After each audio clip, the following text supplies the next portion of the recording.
I commented in the chat that I was like, Lydia's got more hair on her upper lip than Lincoln's got on his entire body. Oh, boom. Lincoln responded with, Ian, I'm just allocating your next project now. And I'm like, right, okay, I don't care. I'll see you in 3 weeks.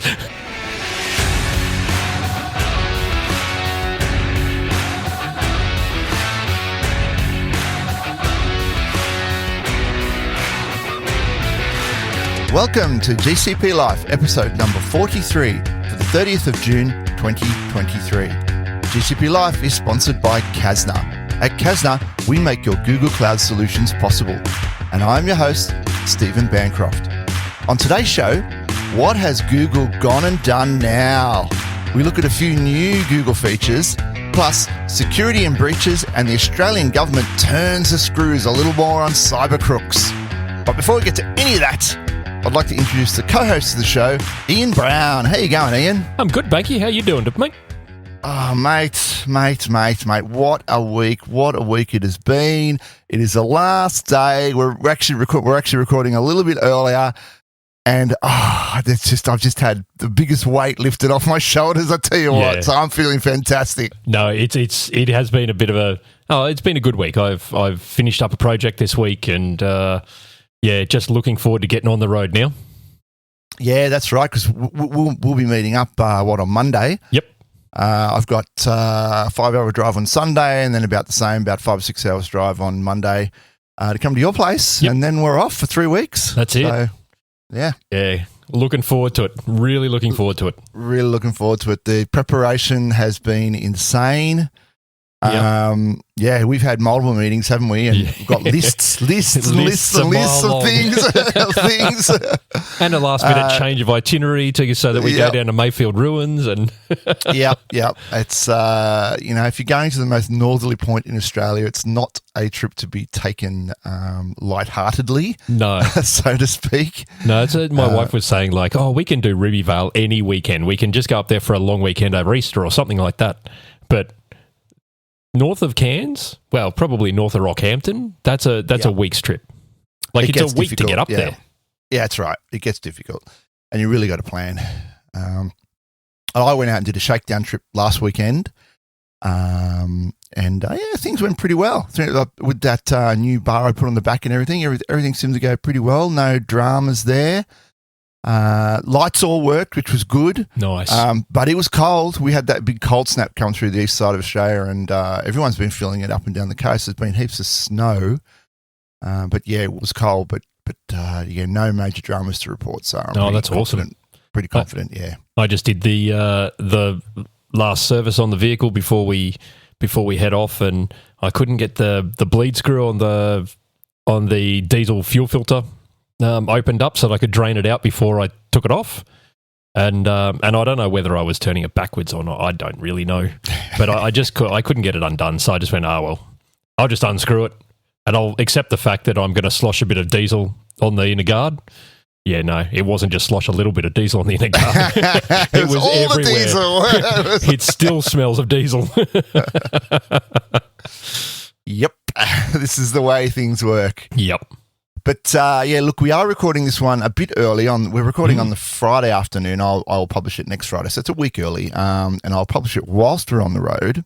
Yeah. But also towards the end of the trip, we are going to record our next show on the road. We are. So will be very similar. I've done this before. I was at Winton this time last year, actually, and recorded a show on the road. So expect to hear a little bit about the area we're in. We'll probably pick up a little tourist pamphlets or something and give you a little bit of info on the area that we're in, and which is always interesting. The next one we're going to record, it'll be just a little bit east of Winton. We'll be at Longreach. That's, not that far at all, exactly. Yeah. So that should be fun. And we'll be in the same, I'm going to say room, but caravan together. Camper trailer. That'll be unusual. Sitting at the dining table at my camper trailer. That's it.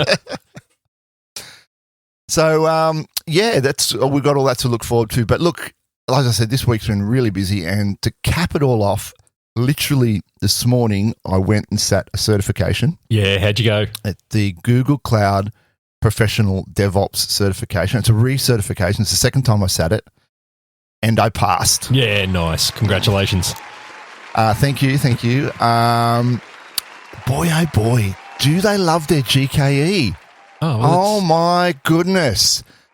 I would say 50 to 70% of the questions had the three letters together, GKE, in some form or another. Yeah, well, they are pushing it hard. Yeah. That and serverless are the two big things for Google. Like if you're going to move into GCP, go into serverless and GKE. Cloud Run, sure, there were Cloud Run questions, but nowhere near the level that they were pushing GKE. Now, look, my admission is I don't know much. I've not really used GKE in Enga. I know heaps about GCVE and Google networking, but not so much GKE. I know you love your Kubernetes. Yep. So I've got to solve this problem. One of my favorite Zen sayings is the obstacle is the path, right? So yep.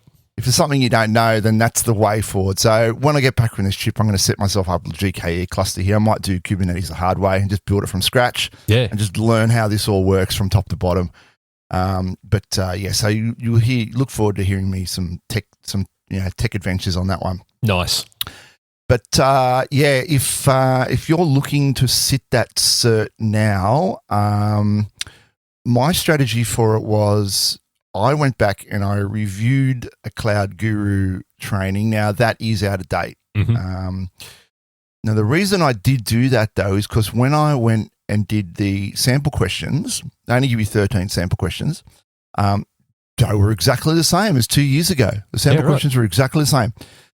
And I thought, maybe they haven't revved the exam. I'll go through the Cloud Guru stuff anyway, which wasn't completely invaluable. Like I needed to refresh on that anyway.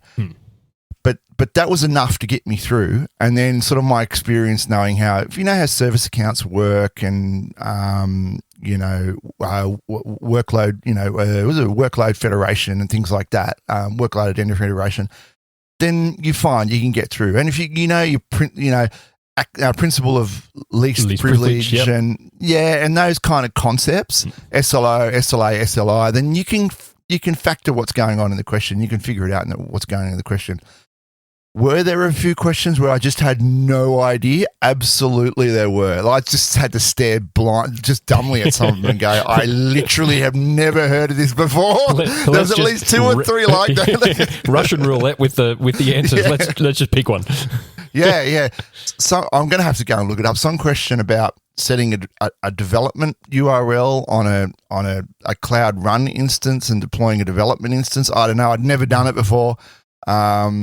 So a couple of things like that, but as long as you get the rest of them right, you're good. Yeah, apparently it worked for me, so I passed. Yep. Awesome. No, that's congrats, dude. That's awesome. Yeah, and you're studying for the Network Pro at the moment. How's that going? I am. It's slowly. It's going slowly. Okay. Well, I look forward to hear from the report when you move through. Yeah. When we get back, I'll finish it off and then I'll go and sit the exam.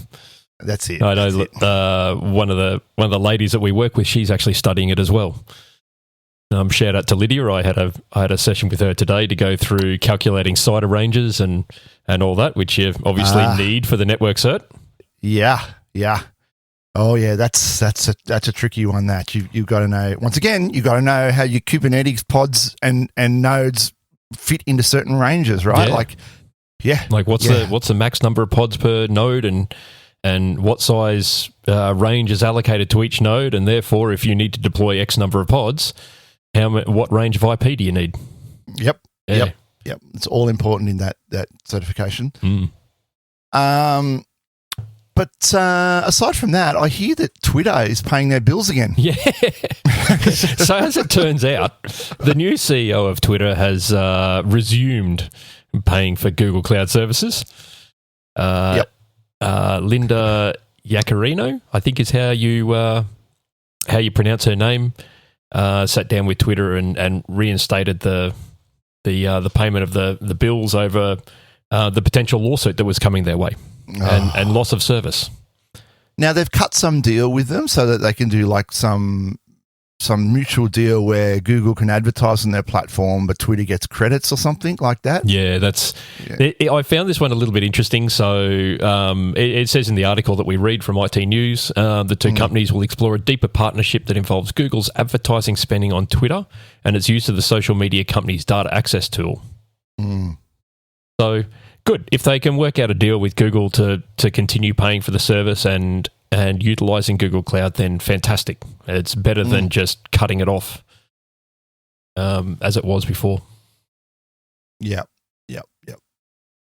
Well, all right. Well, I look forward to next show to hear what Melon Husk is up to, because it's a rather boring week if he's not doing something crazy.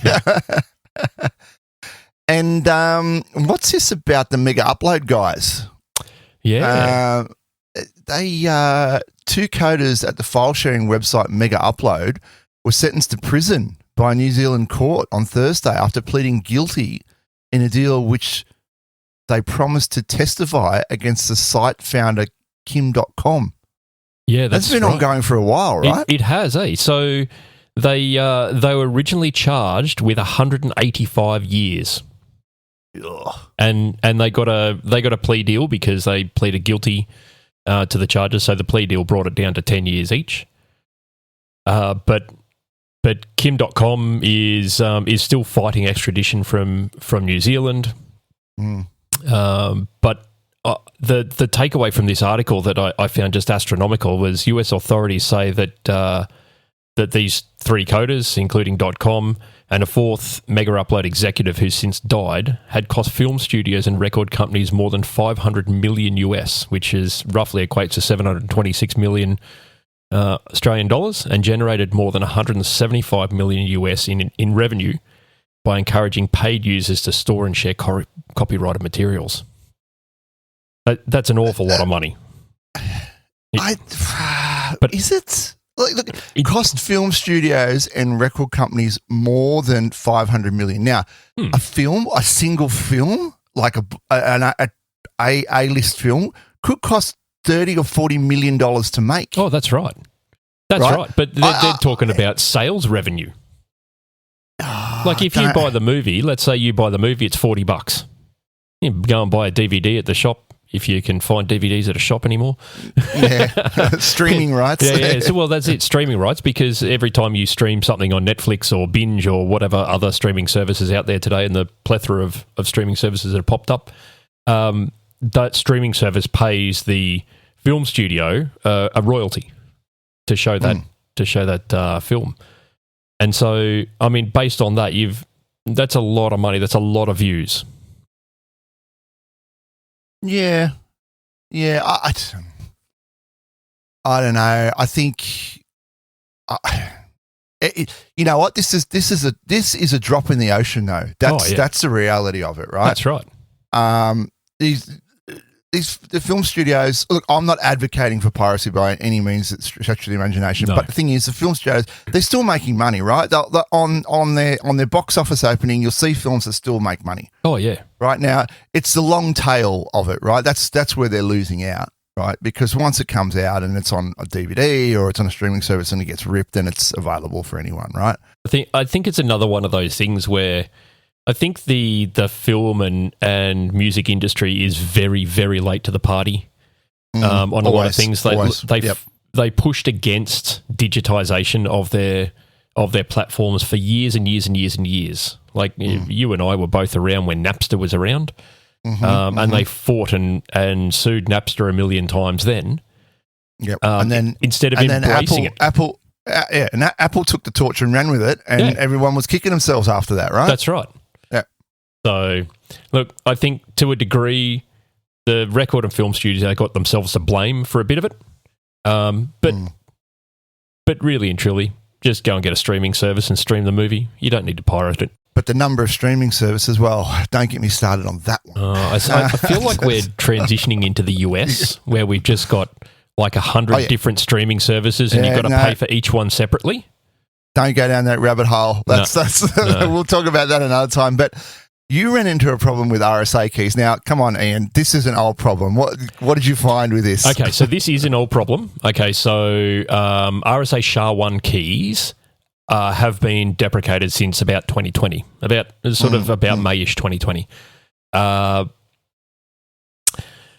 However, as of the latest release of Ubuntu and the latest release of RHEL, so I'm currently running RHEL 9 on my laptop here, and I was deploying an Ubuntu 2204 LTS machine for a client that I was working on during the week.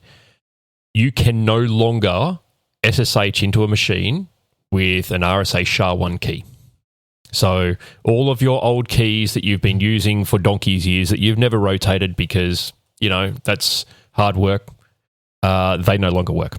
No, don't work. And I hadn't noticed the problem because my laptop's on RHEL 9. So automatically when I generate a key, it generates an ED25519 key instead of an RSA SHA-1. Yes. But yeah, no, it is now completely obsoleted from both Ubuntu 2204 and its derivatives, and RHEL 9, and I'm assuming Fedora 36 is the same. But dropped it. So yeah, got to update your keys. I ran into this problem about 12 months ago when I did update all my containers here locally to 2204. And tried to connect with my existing keys, and nothing worked. Yeah, and I had to go around and regenerate a new set of keys. And so I'm over that hump. I moved through that already. There is actually a workaround. So in Linux, you can go into the SSHD config and add a parameter in there that says accept SHA-1 signed keys, but really just replace the keys. It's honestly the better solution. Yeah. And that parameter is not like a comment or anything. You actually have to go and actively search for that to put it in. Find out what it it's is, actually a line that's not there at all. So what you've got to do is go into the SSH config and host key algorithms plus SSH-RSA and pub key accepted key types plus SSH-RSA. There you go. If you get stuck with that, just rewind the show and Ian can tell you all about how to fix it again. All right, should we get on with some news items? We shall. Well, let's do it. Let's get on with the news items. Speaking of rants, let's preface this with begin rant. / rant. Open bracket rant. Oh boy. Now, if I was ever going to be pissed off with something, I am fucking pissed off about this one. Google Domains shut down, bought by Squarespace. Oh boy. What? I'll give you my 2 cents in a minute. Where are you at with this, Ian? Mate, I'm a Google Domains customer. Have been for years and years and years.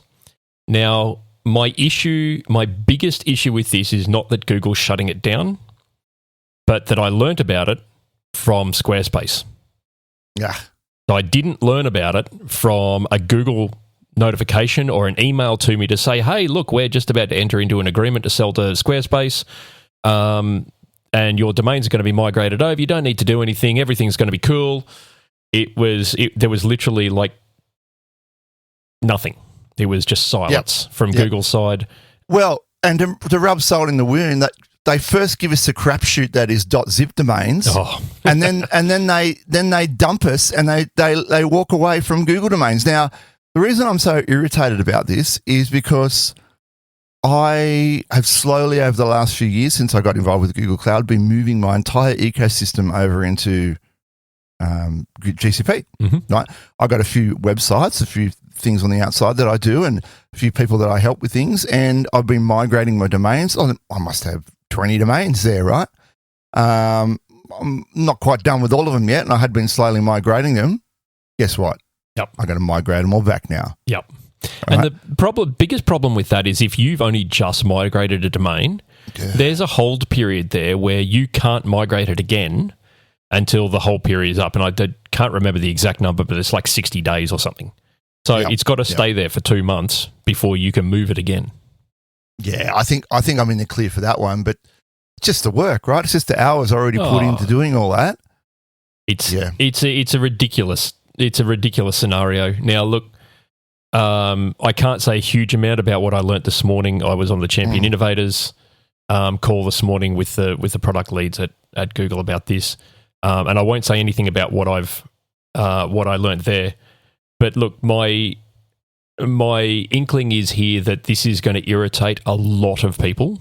There's going to be a lot of people like us, consultants that are trying to close deals with businesses, lots and lots of people who are going to just go, well, I'm no longer using Google products. No, stuff this. I'm going elsewhere. Yep. I know for me, this was I was completely blindsided by the news. I did subsequently find an article stowed away on Google's domain support page that says, hey, we're entering into an agreement to sell to Squarespace and you don't need to do anything. It's all good. Yep. But I didn't get that from Google. I didn't get the notification from Google to say, hey, look, this is what's happening. And don't worry about it because it's all going to be cool. It was just silence. And so much like a lot of the shutdowns that we've had in the past from Google where they just turn something off. Yeah. It's handled from an appearance point of view, it is handled really, really badly, and Google needs to do a hell of a lot better. Yep. I mean, it's almost a meme now, isn't it? Like Google spins up a new product. Oh, don't worry. No one's going to use it. They won't support it for very long. They'll shut it down. So don't worry about it. Don't use it. You know, I talked to you before. This is exactly what happened with Stadia in the US. We never got it here, but there was some stories floating around. They launched Stadia. Everyone was standoffish. No one wanted to commit their money to it. Streaming games, great idea. But is Google going to shut it down if it doesn't get traction? And guess what? It's exactly what they did. And it's scary to see that there's actually a site called killedbygoogle.com where you can see everything that Google has tombstoned. And it is a long list. Very, very distinguished list. And Google Domains is but the latest on that list. Anyway, to get to the details on this, I'll link an article to the Register. Google has sold off domains. Its side hustle, selling and managing web domains to Squarespace in a deal reportedly worth $180 million. The transfer means about 10 million customer domains will be looked after by Squarespace. Now, here's the thing. What if I don't want to be on Squarespace, right? I like the idea of having all my internet services from Google. That's what I wanted, right? That's the space I wanted to be. I don't want to go to Squarespace. I tried to use Squarespace years ago, and frankly, I didn't like them. So, you know, you and I have talked about alternative domain name providers, so I might look at something like that. So it's just screwed the pooch for a lot of people. And the other part of this too is, so to start with, Google Domains was like the third most popular registrar in the world. Like I saw a graph on the internet this morning that shows Google Domains as like the third most popular underneath GoDaddy and I can't remember what the other one was, but super popular. So surely it has to be a profitable business for them. And then the other thing of Google's... begs the question. Well, that's right. It begs the question, yeah. But the other thing of Google's thing of we will never sell your data to a third party. And one of the things that I'll call out on this is on the support article, it says there's no action that you need to take. Transaction between Google and Squarespace, once it's approved, you'll receive more information about the transition of your domain names. This process is going to happen gradually and is expected to take several months. One other section of it, and that's fine, like that's a reasonable thing to do. After the close, there will be a transition period during which customer and billing information will be migrated over time. Yeah. So to me, that says that Google is selling my information to another company. And I don't want that. I've never had an email from Squarespace, and if I get an email from Squarespace, I'm going to be fairly unhappy. Yeah. You never agreed to have your information sold to Squarespace? Nope. Never. No. And I understand that acquisitions happen and all that sort of stuff, but I'm in the process at the moment of moving my domains out of Google Domains because I just won't. Yep. I'm sorry. I don't like Squarespace. I'm much in the same bucket as you. Don't like Squarespace. Yep. I'm moving away. Yep. Yep, I'll be doing exactly the same. Boy, We should end rant there? we should slash rant there. yeah, end rant there. I don't think we need to say anything more on that. Leave it up to you. If you want to stay with them, then be my guest, or if you're as annoyed about it as I am, then just get off them, which is what I plan to do. All right, let's move on to something that Google's actually done that's pretty cool. A couple of cool things. Shared persistent disks between VMs. Yeah, this is cool. I like this. I like this. This is really cool. I've been a massive fan of shared disks for various things, like centralizing your storage. But this is an awesome feature to be added to persistent disks in GCE. Yeah, so straight out of the documentation, you can attach an SSD persistent disk in multi-writer mode to up to 2 N2 virtual machines simultaneously, so that both VMs can read and write to disk. Love it. I do. There's some caveats to it. So, I mean, as with all persistent disks, you've got to consider the operating system that's going to be accessing them. Absolutely. So things like ext4, XFS, NTFS, they are not designed to work in multi-writer mode. They don't like it. You start writing data to a disk from one side, and the other side's not going to see it and possibly write straight over the top of it. Yep. Chucks a willy. Yep. That's right. Yeah, that's right. And then all of a sudden, you've got corrupted disks and you're losing data everywhere. So that's right. So you've got to be careful what file system you use, right? Now, there's Red Hat's, the two that I have used in the past for this is Red Hat's global file system, GFS, and that'll do it. And of course, VMware's VMFS. Yes. Right? And you can see how that is the perfect use case for it, right? Where you would have two virtual machines that are redundant to each other and they're writing to the same persistent disk. Yep. Perfect. Yeah. Right? Yeah, that's right. There's a couple of limitations here that I find interesting. So, okay, the first one is not that interesting really. It's only available for SSD type persistent disk, so you can't use it on a balanced persistent disk or a standard persistent disk, and that's fine. I don't really care about that too much. I prefer the SSD types anyway. Maximum of 2 instances attached at any one time. Multi-writer mode persistent disks do not support persistent disk metrics. So you're not going to get the metrics out of it, which I find a little bit strange.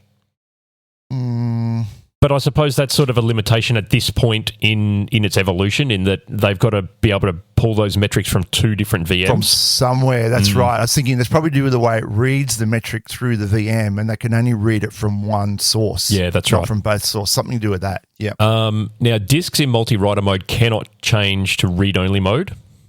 So you can't remount the disk as read-only, which is probably not so much of a big deal.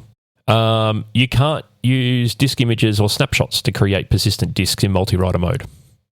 And you can't create snapshots or images from persistent disks in multi-writer mode. Right. That's probably got something to do with the flushing of the cache. That's right. Yeah. In the VM, right? Yeah. So they would need to induce a cache flush, and trying to synchronize that across 2 would be... Yeah, well... And not impossible, but they just probably haven't got there yet. That's right. And that's what I think is possibly it's just this is a first preview of the multi-writer mode, and in time we will get the ability to flush both machines' cache down to disk and then snapshot it. The other ones, the lower IOPS limits, I'm not so concerned about because you're on SSD, so really I don't care. But this one I find a little bit daunting is that you cannot resize a multi-writer persistent disk. Probably the same issue with caches and the holding of the partition table information. Like it needs to be flushed out of both kernels. Oh, I know that needs to be coordinated somehow. Yeah. And I don't know how you do that. So I think the only way to do that is use logical volumes over the top of it. And then probably just add another physical volume to LVM. And you'll Right, get. but you're still not resizing the actual persistent disk. No, right? you're just adding another disk to it. You're just adding Yeah, so another that's slice to it. like because generally the only way that you go is up in persistent disks. It's very rarely that you'd step down in size unless you've completely overestimated how much data you're going to put in, which is almost never the case. So look, it's an interesting evolution of persistent disks. I love it. I'm going to have to give it a really good play. Maybe in 3 weeks' time. Now, if you look at this article here, they do say it takes you off to shared disk file systems, the Wikipedia link, and it does not have on this list. Well, it is an example list, but it does not have on here ZFS. Now, I know that you can use ZFS in this mode because I've actually done it. Okay. On Solaris, mind you, not on Linux or Windows per se. So interesting. I wonder if we can do that with ZFS on Linux. Might be worth another little tinker there. Yeah, well, I'll definitely run up a machine or two and see if we can get it running. Yeah. Oracle cluster file system is supported though, so they are thinking about that. Yeah, as you mentioned before, Red Hat's global file system. There's no mention there of any generic open source file systems. Now, there is something else on there, Ian, Weka FS. Now, I don't know if you've looked into this yet, but this is a new thing. They've got an entire data platform called the Weka Data Platform, and there's a file system and everything that goes along with it. I need to go away and do an investigation to this, but for the listeners and for yourself, if you go and take a look at this and do yourself a favor, have a little preview of this Weka. Yeah, it's mentioned in that list as well. Oh, and if you're on Windows, you can use cluster shared volumes. And just to make it not at all confusing, Microsoft abbreviates that as MSCSV. Because I haven't used the CSV acronym for anything else. No, they haven't. They haven't at all. All right, let's move on then. Introducing secure web proxy for egress traffic protection. Now, this is great. I can think of some great uses for this. This is really cool. Yeah, so what we get now is Google Cloud provides multiple layers of security to help customers stay ahead of evolving threats. Just reading from the blog here, they'll link in the show notes. Today at our annual security summit, we're excited to announce the general availability of Secure Web Proxy, a cloud-first network security offering that provides web egress traffic inspection, protection, and control. So basically you get if you've got egress, if you've got compute resources or anything that needs egress access to the internet, you proxy through this device and it will inspect and check and do everything it needs to do to make that traffic as secure as possible. It does a little more than CloudNet. Oh, it does. It gives you this inspection point. What it's actually doing, it's there's a product called Netscope, and that's what Netscope exactly does. Now, in an enterprise environment, you might have something like this set up. You've got a web proxy to go out to the internet, and Netscope will inspect. It basically breaks the TLS connection, inspects the traffic, and then sends it out. So you got some jiggery pokery that happens with all your certificate authorities, but that's all right. Does the old man in the middle? There's a man in the middle, basically a man in the middle. Yep. Now, so this is a perfect use case for that. You may have a situation where a client or an enterprise is making the transition to cloud. They have an interconnect going back to on-prem, and they may be in a position where they want all their traffic to go back on-prem so that they can do their inspection. Now, they might be using Palos, they might be using something like Netscope, but they want to inspect it all. Now, a point in time comes where they want to get rid of on-prem and come completely 100% in cloud. Quite often what they'll do is they'll spin up a VM with their appliance on it to do their inspection. No more, not needed. Yeah, we just set up this web proxy, secure web proxy, and you're off to the races. Wow. Okay. That's going to be really cool. Anything that replaces a Palo Alto is great in my mind. And it's a cloud service, so it's, minimal configuration, easy to set up, it checks all the boxes and it passes all the security validations, et cetera, et cetera. I want to go and have a play with this myself, really get familiar with this, because I can see for Kasna, the potential for this is we're going to have clients come screaming for this for sure. Yeah, definitely. I'd be interested to see if it suffers from the same issue as Cloud IDS does, where it only scales to a certain point and then you don't guarantee inspection. So, yeah, I'll have to have a look. Well, that would be interesting, but, you'd have to think about the type of traffic you're putting through it. Now, if you're bringing all your workstation and desktop traffic, because that's kind of the traffic you really need to inspect, is it going to be that much? Probably not, right? Another use case might be if you have a workload that needs to reach out to the internet, and if that workload becomes compromised, you want the traffic to be inspected to make sure it's going to legitimate sites and doing what it's supposed to do and do nothing nefarious. So if that was the case, potentially there could be a bit more load required there. I don't know how it works. Can we spin up multiple instances of Cloud SWP? No, it doesn't. It doesn't look like its initial setup steps are pretty simple. The Docko's fairly light on at the moment for obvious reasons.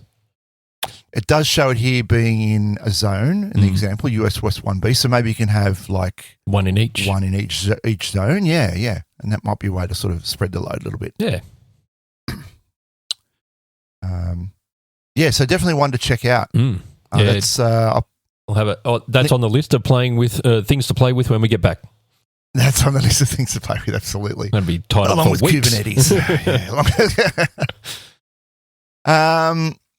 Let's move on to security items now. Some big news in security this week. Oh boy, I just kept firing the things out. And Ian, you've been following this story about Victoria Fire and Rescue. Yeah, so I read about this, the original breach that they had in December last year, and it caused a shutdown of a whole heap of their IT systems. So to the point where the fire and rescue staff, the responders, were using radios and mobile phones and pagers and the likes instead of their IT platform that they have in the vehicles. So that was back in December 15 and 16? Yep. This article here that I'll link is December 16, 2022. Yep. And then they've come out in the 2022-23 Quarter 3 Outcomes Progress Report and said that the cyber attack on Fire and Rescue Victoria in December 22 continues to severely impact FRV's information and computer technology systems. FRV also reports that it is developing and implementing interim solutions to maintain system functionality and data collection functions where possible. However, the time frame for retrieval of data stored in those systems and access to systems and applications is still unknown. And that I find a little bit scary because we are 6 months down the track from the initial breach. Yeah. And these guys are developing and implementing interim systems in order to get their systems back online. So, at what point do you just chuck it all out and just rebuild something new? Well, that's the thing. Is it really worth trying to fix the systems that you've got? Why not just turn them off, spin up new ones, and off you go? Build it properly from the ground up. Yep. Yeah, because it's legacy Band-Aid on top of Band-Aid on top of Band-Aid. Yeah, of course it is. And look, they don't say it, but reading between the lines, and they say it's taking them a while to recover the information. It really sounds like a ransomware attack. It does. But the original article doesn't mention anything, and neither does this one. It doesn't mention anything about ransomware at all. There is a mention of some people suspect it might be ransomware, but there's nothing about whether it is or not. They're very tight-lipped about it, that's for sure. Yep. Yeah, well, it's just drawn my curiosity now. I want to know more. Like, let's follow this story, Ian, and see what we can find out in the future. I think that's a smaller attack compared to to our next one. Yeah. So, well, let's just get through the list here, Em, because it's a list this week. Yeah, it is. It's horrible. Medibank staff details stolen after property manager faces cyber breach. So, what's happened here? It sounds like Medibank, I just read from the article here in IT News, Medibank said a file containing names and contact details of staff members had been compromised after its property manager faced a cybersecurity breach. So this is the property manager of Medibank, not Medibank themselves. Mm. So because Medibank's still reeling from their last 9.7 million account information given away, customer information given away. So, the actual article goes on and says that it wasn't actually Medibank that was compromised. It was one of its property managers uses a file transfer software, MoveIt, and that was compromised. And a file containing employees' names, email addresses, and phone numbers was stolen. The company added that the file did not have employee bank details, payroll, or home addresses. Regardless, I mean, it's names, email addresses, and phone numbers. It's still that's still a fair whack of data, and correlate that with all the rest of the data that's been leaked in the last 12 months from within Australia. Chuck it on the pile. Chuck it on the pile. Chuck it on the pile. And that's literally how a profile is built of you on the dark web. Is all these little pieces of information. You might go, oh, someone stole my email address over here. All right, so what? But they also know your name over there, and they know your phone number over here, and you've had some dude calling you and recording you on the phone whilst you're... They can build up a whole profile of you. They've got a whole heap of information on you. Yeah, including you and I. They can get our voices as well. That's right. And make an AI bot of us, right? Well, that's it. And you can make a very, very convincing AI bot of someone. So yet another... kick in the guts for poor old Medibank. Yep. And then we get on to data leak at Australian law firm spooks government. Now, this is a biggie. This is huge. I didn't get much. This has literally just landed on my desk this morning. I found out about this because the article that we're going to get onto in a minute mentions it. This is... an InfoSec, so this is the 20th of June, and we're recording today on the 23rd. This is from the Register. An InfoSec incident at a major Australian law firm has sparked fear amongst the nation's governments, banks and businesses. The firm HWL Ebsworth has acknowledged that on the April 28th, now 2 months, I mean, that's disgusting. They really should have known before then. We became aware that a threat actor identified as Alpha B v Black Cat made a post on a dark web forum claiming to have exfiltrated data from HWL Ebsworth. Now, why is this important? Because they are the lawyers for the big four banks in Australia. Yep. And for Medicare. Yep. And a few other government departments as well. Yeah. Yeah, so the federal government is apparently establishing a task force to determine the extent of this exposure, which is thought, and this is a really scary prospect, which is thought to include some sensitive military material.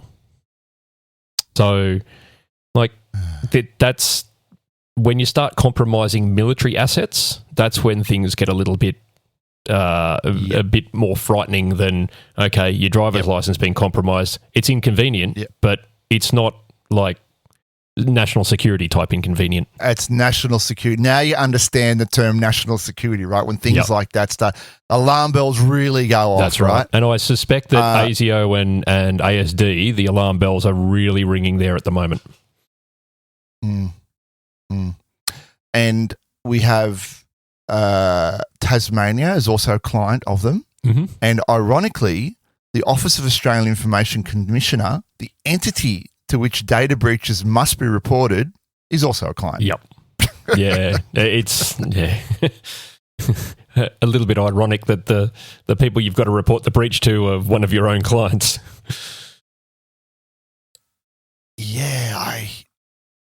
This has to be a state-sponsored thing, you would think, right? To go after this particular law firm knowing who their clients are. Yeah, I think is Australia a soft target? That's what I'm seeing here at the moment. We've rested on our laurels for so long. Yeah, we're the little fish in the ocean, and why would anybody want to attack us? And all of a sudden, but we're high tech, right?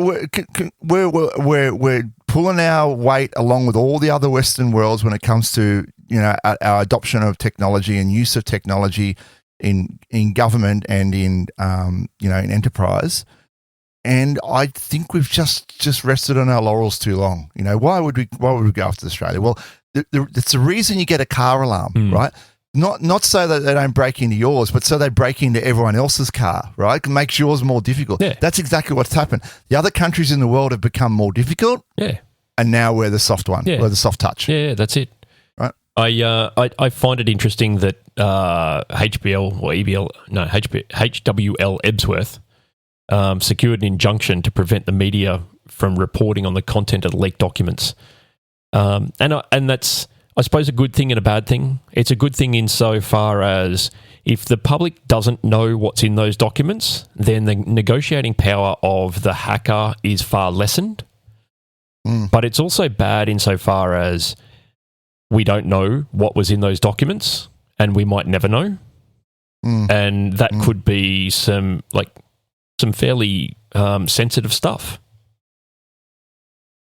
Well, if it's state secrets and sensitive material stuff, then I can understand why they don't want it to be publicly known. I mean, we're at the point now, and I think I mentioned this last week, that just about everyone's identity's been compromised online now. So do you really care if it contains personal, except for you? Except for me, cross fingers, touch wood. Oh, it'll be out there. Don't you worry, it'll be there somewhere. So it's like, it's keys in the lava, right? It's already gone. Yeah. So that brings us on to the next story, which incidentally I just managed to catch because my wife was watching ABC this morning. The nation's first cybersecurity coordinator appointed as government reacts to the HWL Ebsworth breach. This is an article on ABC News. Australia's first cyber coordinator has been announced. The federal government reckons with a hack at law firm used by the banks at the federal government. Now, for 4 months on, and with authorities now looking into a major cyber breach, Miss O'Neill, who's the Minister for Home Affairs, has announced Air Marshal Darren Goldie would take on the role in July. So here we are. We have this military guy who's going to take over this cyber incident response group. Yeah, right. I find there's a comment in this article here from Deputy Liberal leader Susan Ley, who is reported to say she welcomed the pending announcement, but she also said, I believe the government has taken too long to deal with these cybersecurity threats in Australia, but I'm never going to criticise them for taking action that they need to take at the time that they need to. So, and I agree with her. I think Australia's cybersecurity laws have been far too lax for far too long, much that you said that just before, we're the soft target. And I think like this breach was known about for 2 months now, and we're only now finding out about a cybersecurity centre that's going to be headed up by Air Marshal Goldie.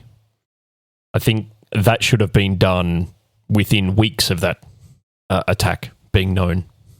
Oh, the Medibank attack. I mean, if that wasn't impetus to do it, then what was? We should have been taking leads from other Western countries that have got similar roles. Yeah. This is the new battlefront. That's right.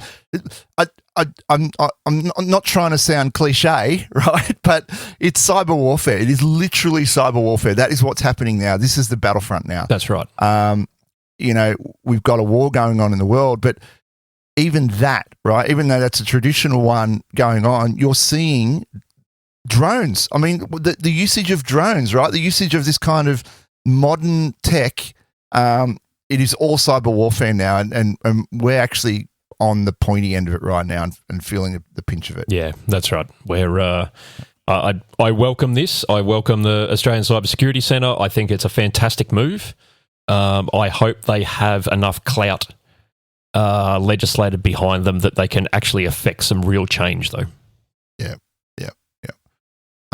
He might make our jobs a little more difficult, though, Ian. Well, if that's the price that we've got to pay, then so be it. I'd rather make the job a little bit more difficult and make customer data a lot more secure than make everything nice and simple to do and have data breached left, right, and centre. Left, right, and centre. Yeah. Anyway, that article in the ABC breaks it all down, talks about the appointment of Goldie and gives you a little more detail on the HW Edworth breach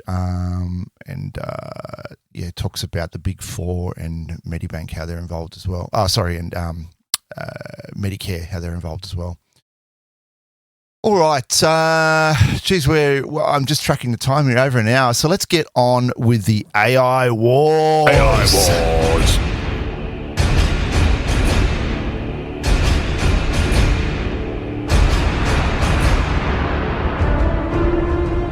Generative AI support now on Vertex AI is now generally available. Yeah. This is nice. Off the Google blog, today we're excited to announce general availability of generative AI. Say that 3 times fast. Yeah. On Vertex AI, giving customer access to our latest platform capabilities for building and powering custom generative AI applications. With this update, developers can access our text model powered by Palm 2. Nice. Embeddings API for text and other foundation models in Model Garden. Yeah, it was such a nice name. It is. It's such a pretty name.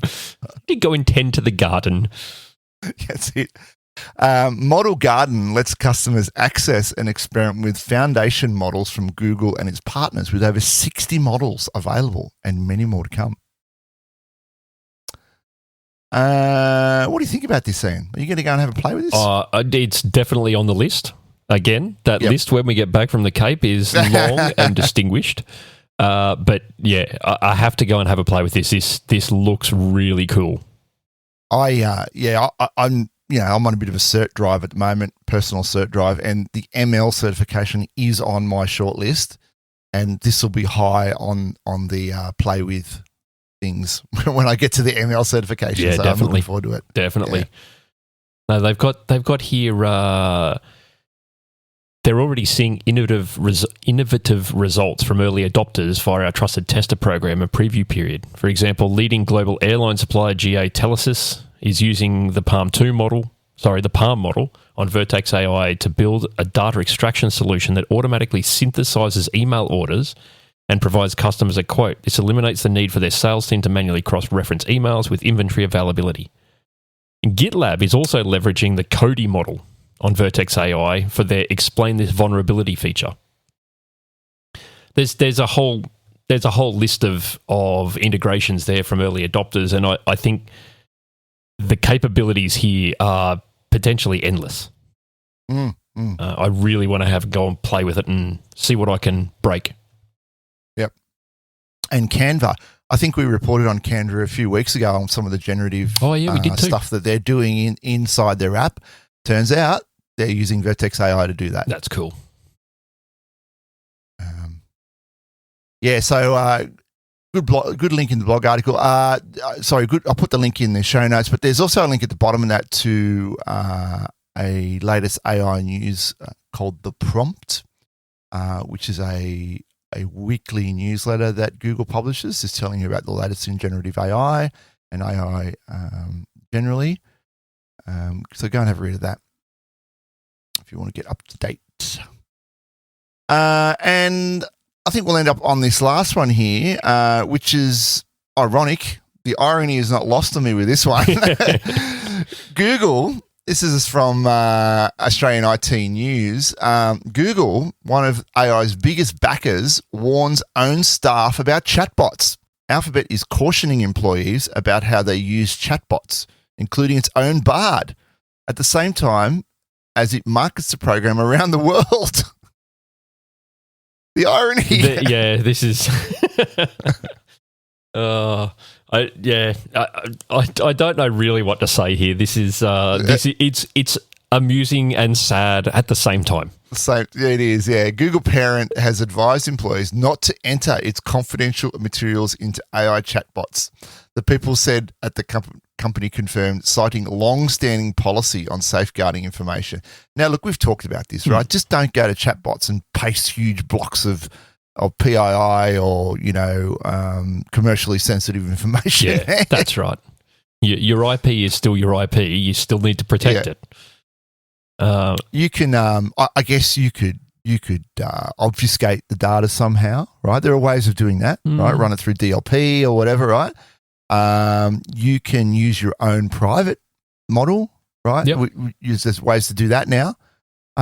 Just don't go put it into public ones. I had a bit of a chuckle at there's a sentence in this article. It says Alphabet also alerted its engineers to avoid direct use of computer code that chatbots can generate.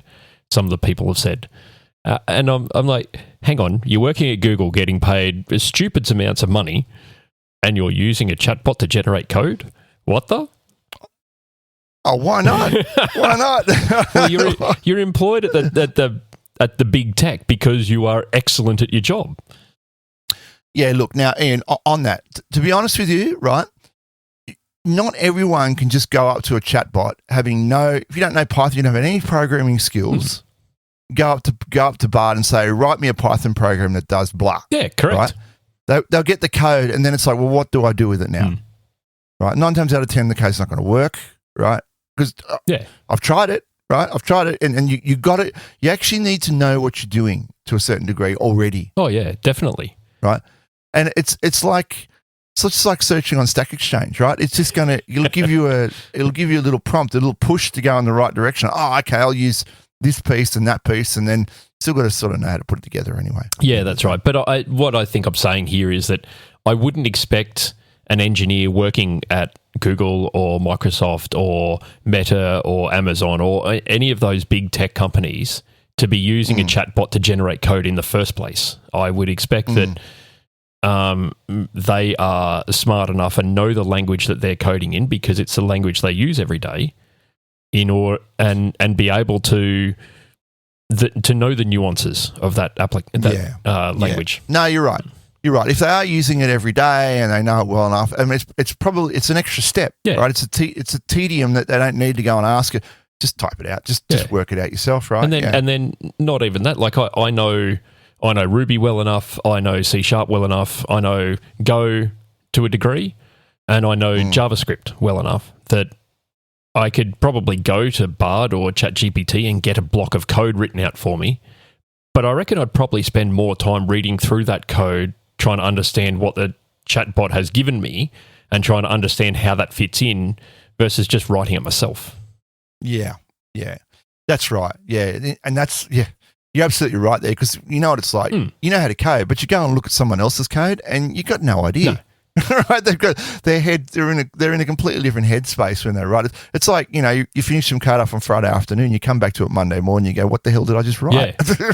We've all been in that situation. Or the days where you used to have enterprise application developers that used to code with levels of abstraction that are just ludicrous in the modern world.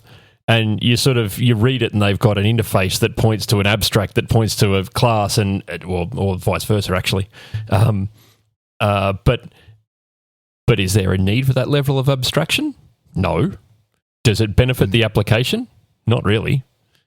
No. So makes it modular to a degree. Yeah, but yeah, and you've just touched on an interesting point there, right? Like if you are in that situation where you're writing code at an enterprise level, the chatbot's not going to know the nuances of the code base you're on. No. It's not going to know the functions and the classes you've got to call, right? That's right. Yeah, so I would never ever advocate for the use of a chatbot to write code in the first place. I mean, if you're a home user and you're just writing a little like dynamic DNS updater in Python or in Go or whatever it is that you're writing it in, then go for your life. But don't go using it if you're an enterprise. Yeah. Yeah, fair enough. Point taken, Ian. I'll give that one to you. Ding. All right, look, I'm seeing an hour and 15 minutes here on the timer, and we have gone on enough today, and I want to get out of here. Yep, it's time to go and pack the car. It's time to go and pack the car. Can't wait. The next time you hear from us, we will be out in the middle of Queensland somewhere. Yep. And, we'll actually be in the same room, so I'm looking forward to it, and it's going to be a fun trip, and we'll tell you all about it. And, of course, we'll keep you updated on the latest with Google Cloud as well while we're on the road. Don't forget to go to iTunes and write the show a review. It really helps the show out. You can contact the show, gcplife@casna.com.au. We've got the Twitter there, which is going to keep running because they've paid the bills at GCP Life. We've also got the website there. Just Google that. You'll find us. And don't forget, today's sponsor is Casna. At Casna, we make your Google Cloud solutions possible. That's about it from me. Anything else, Ian, to add? No, mate, it's beer o'clock. It's beer o'clock. All right. We'll catch you, in a few weeks. Yeah. Bye. Bye.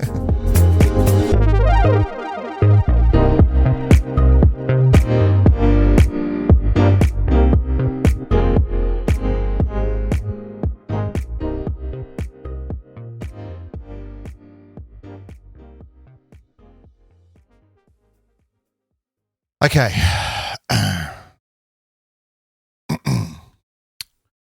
La la la. La la la. Okay. La la la.